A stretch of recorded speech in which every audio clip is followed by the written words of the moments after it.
बबीता नाम की एक महिला होती है जिसकी उम्र लगभग 40 साल के करीब थी। बबीता नाइजीरिया के 25 साल के उम्र वाले हबशी लड़के को अपने घर पर कमरा किराए पर दे देती है। अब यह लड़का उसके घर पर रहने लगा था और उसको रहते रहते लगभग 5 दिन का समय गुजर जाता है।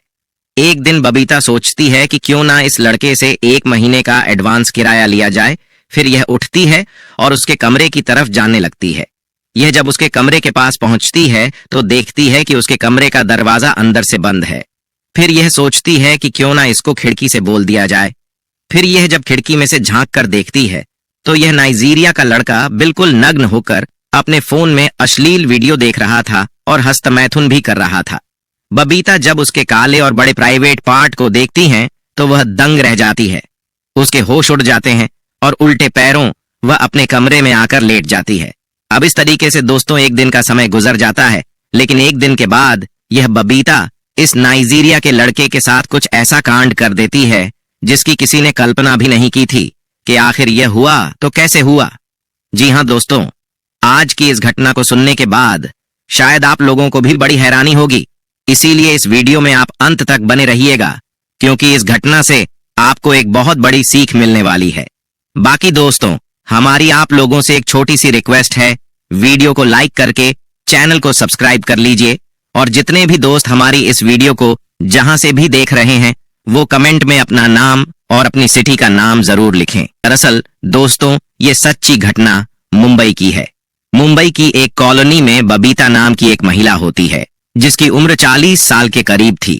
बबीता के पति का 3 साल पहले एक बीमारी के चलते देहांत हो जाता है।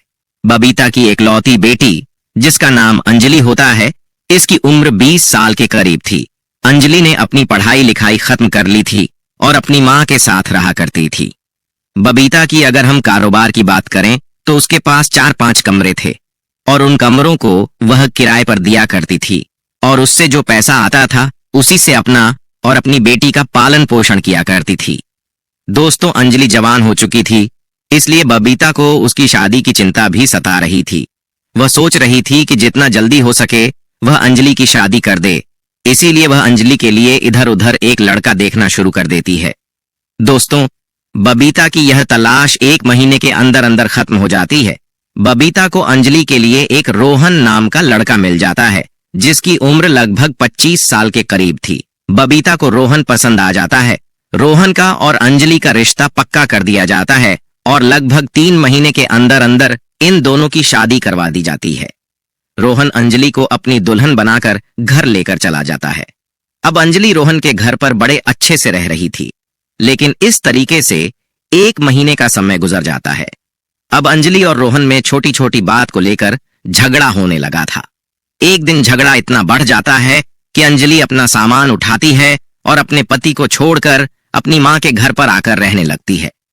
दोस्तों, बबीता ने अपनी बेटी अंजलि को समझाने की बहुत कोशिश की थी कि वह अपने पति के घर पर चली जाए, लेकिन अंजलि ने साफ साफ कह दिया था कि वह अब उसके पास नहीं जाएगी।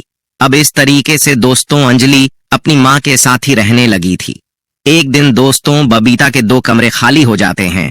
अब बबीता इधर उधर आस पड़ोसियों से कहती है कि हमारे घर के 2 कमरे खाली हो चुके हैं, अगर कोई किराएदार आएगा तो आप हमारे कमरों के बारे बता दीजिएगा कि हम उनको किराए पर देना चाहते हैं। अब इस तरीके से दोस्तों 1 महीने का समय गुजर जाता है। अब अंजलि घर पर रहते रहते काफी बोर हो चुकी थी।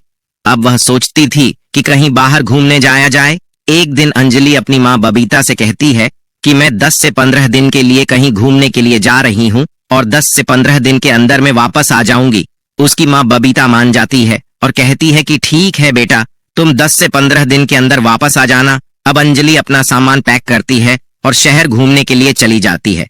दोस्तों, अगले दिन ही नाइजीरिया से एक टॉम नाम का लड़का बबीता के घर पर आता है और बबीता से कहता है कि मुझे बाहर किसी ने बताया है कि आपके घर पर कमरा खाली है और मुझे कमरा किराए पर चाहिए और कमरे की मुझे सख्त जरूरत है। अब बबीता उससे कहती है कि हाँ, मेरे घर पर 2 कमरे किराए पर हैं, चलो मैं आपको दिखा देती हूँ, अगर आपको पसंद आएगा तो आप ले लेना। अब बबीता उसको दोनों कमरे दिखाती है तो उनमें से एक कमरा पसंद आ जाता है और बबीता से कहता है कि मुझे यही कमरा किराए पर चाहिए। अब टॉम बबीता से वह कमरा किराए पर ले लेता है और वहां पर रहने लगता है। उसको रहते रहते लगभग 5 दिन का समय गुजर जाता है। एक दिन बबीता सोचती है कि क्यों ना इस लड़के से 1 महीने का एडवांस किराया लिया जाए। फिर वह उठती है और इसके कमरे की ओर जाने लगती। वो जब देखती है कि इसका कमरे का जो दरवाजा है वह अंदर से बंद है, वह सोचती है कि क्यों ना खिड़की से इसको बोल दिया जाए। वह जब खिड़की से झांक कर देखती है तो यह नाइजीरिया का लड़का निर्वस्त्र होकर अपने फोन में अश्लील वीडियो देख रहा था और हस्तमैथुन भी कर रहा था। बबीता जब उसके काले और बड़े प्राइवेट पार्ट को देखती है तो दंग रह जाती है।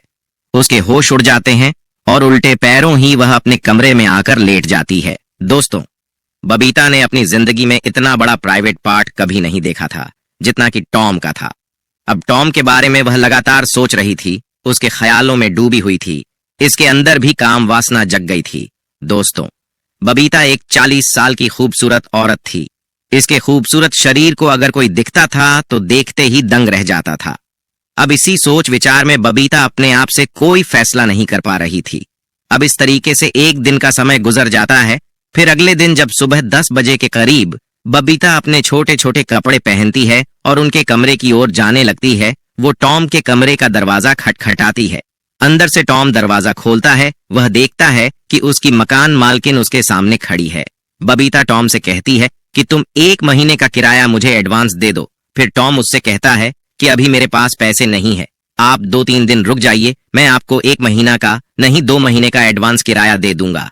फिर बबीता उससे कहती है कि मुझे 2 महीने का नहीं चाहिए, अगर आपको नहीं देना है तो आप 1 महीने का भी मत दो। लेकिन टॉम उससे कहता है कि अभी तो आपने कहा है कि 1 महीने का मुझे एडवांस किराया दे दो। फिर बबीता हंसते हुए उससे कहती है कि मैं तो आपसे मजाक कर रही थी। अब टॉम भी उसकी बात सुनकर हंसने लगता है। फिर थोड़ी देर तक यह एक दूसरे से बात करने लगते हैं। बबीता टॉम के साथ छेड़छाड़ करने लगती है, उसके साथ कुछ अश्लील हरकतें करने लगती हैं और टॉम भी समझ चुका था कि आखिर बबीता चाहती क्या है। इसीलिए टॉम एक ही झटके में बबीता को निर्वस्त्र कर देता है, उसके कपड़े उतार देता है और उसको अपने बाहों में भर लेता है।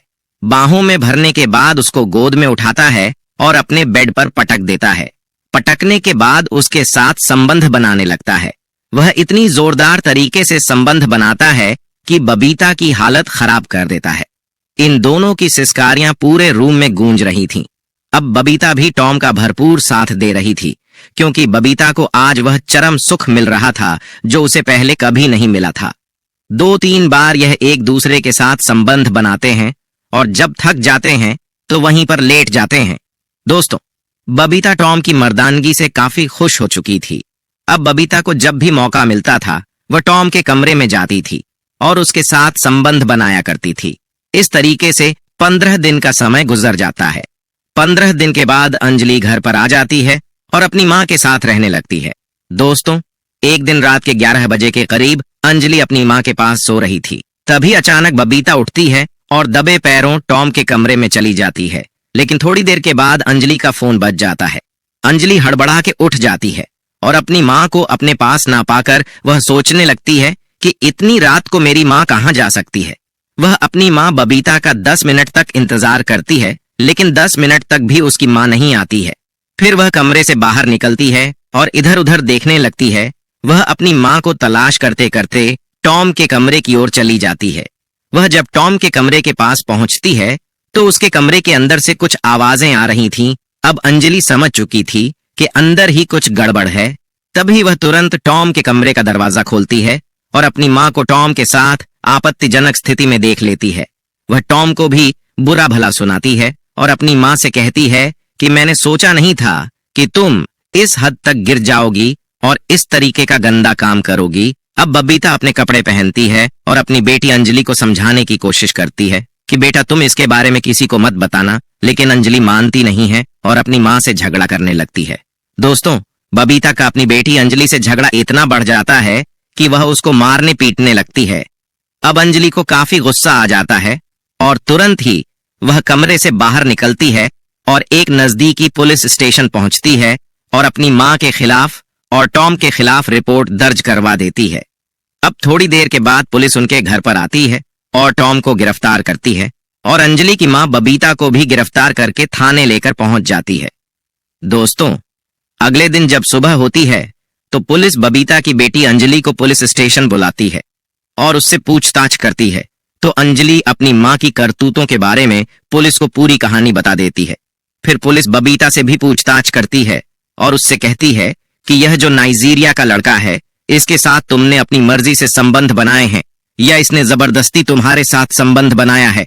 फिर बबीता पुलिस को बताती है कि मैंने ही इस लड़के के साथ अपनी मर्जी से संबंध बनाए हैं, इसकी कोई गलती नहीं है, जो भी गलती है मेरी ही है और मैं चाहती हूं कि इस लड़के को इसके देश भेज दिया जाए। दोस्तों, फिर पुलिस इस लड़के को नाइजीरिया भेज देती है और 2-3 दिन के अंदर अंदर बबीता को भी रिहा कर दिया जाता है। दोस्तों, इस कहानी को सुनाने का मकसद आप लोगों को परेशान करना या आपका दिल दुखाना नहीं है, सिर्फ आप लोगों को सचेत और जागरूक करना है कि हमारे समाज में इस तरह के लोग भी रहते हैं जो अपनी हवस को पूरा करने के लिए किस हद तक गिर जाते हैं